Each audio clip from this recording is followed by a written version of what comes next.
রাহু কিংবা শনি নয়, বাংলাদেশিদের ওপর এসে জুটেছে রাশিয়ান এক আপদ।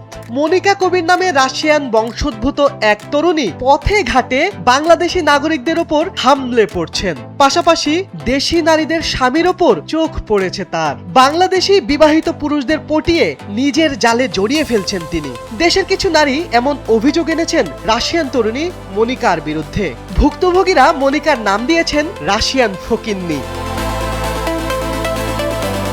পথে ঘাটে ভিডিও করে কন্টেন্ট তৈরি মনিকার কাজ। তবে বিদেশ থেকে উড়ে এসে জুড়ে বসা এই তরুণীর ভিসার মেয়াদ কিংবা বাংলাদেশে ওয়ার্ক পারমিট আছে কিনা তা অজানা। অবশ্য সম্প্রতি রাস্তায় বাংলাদেশি এক নাগরিকের উপর চড়া হওয়ার পর মনিকার বাংলাদেশ অবস্থান সংক্রান্ত তথ্য, তার বৈধ ভিসা ও ওয়ার্ক পারমিট রয়েছে কিনা তা উপস্থাপনের নোটিশ দিয়েছে বাংলাদেশ সুপ্রিম কোর্টের আইনজীবী জান্নাতুল ফেরদৌস। এসবের মধ্যেই উঠে এলো আরেক খবর।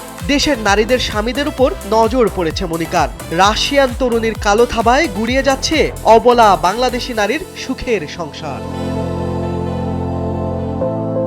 বুধবার গভীর রাতে সাংবাদিক মঞ্জু আহমেদের একটি ফেসবুক পোস্ট দেখে সবার চোখ কপালে ওঠে। পোস্টে মঞ্জু জানিয়েছেন, মনিকার পরকীয়ার কারণে সংসার ভাঙা কজন নারী তার ইনবক্সে কিছু মেসেজ পাঠিয়েছেন। তাতে অভিযোগ উঠেছে 2024 সালে মনিকা ভুক্তভোগী এক নারীর স্বামীর সঙ্গে পরকীয়ায় জড়ান। এতে সন্তানদের নিয়ে বিদেশ চলে যান ভুক্তভোগী নারী। তার অভিযোগ, মনিকা তার সংসারটা শেষ করে দিয়েছেন। এমন পোস্টের সঙ্গে প্রমাণ হিসেবে কিছু স্ক্রিনশট জুড়ে দিয়েছেন সাংবাদিক মঞ্জু। ওসব স্ক্রিনশটে দেখা যায় মনিকাকে রাশিয়ান ফকিন্নি নামে ডাকছেন ভুক্তভোগী নারী।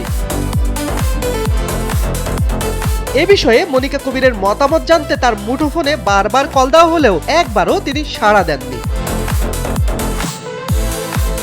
শিবলি আহমেদ, NTV।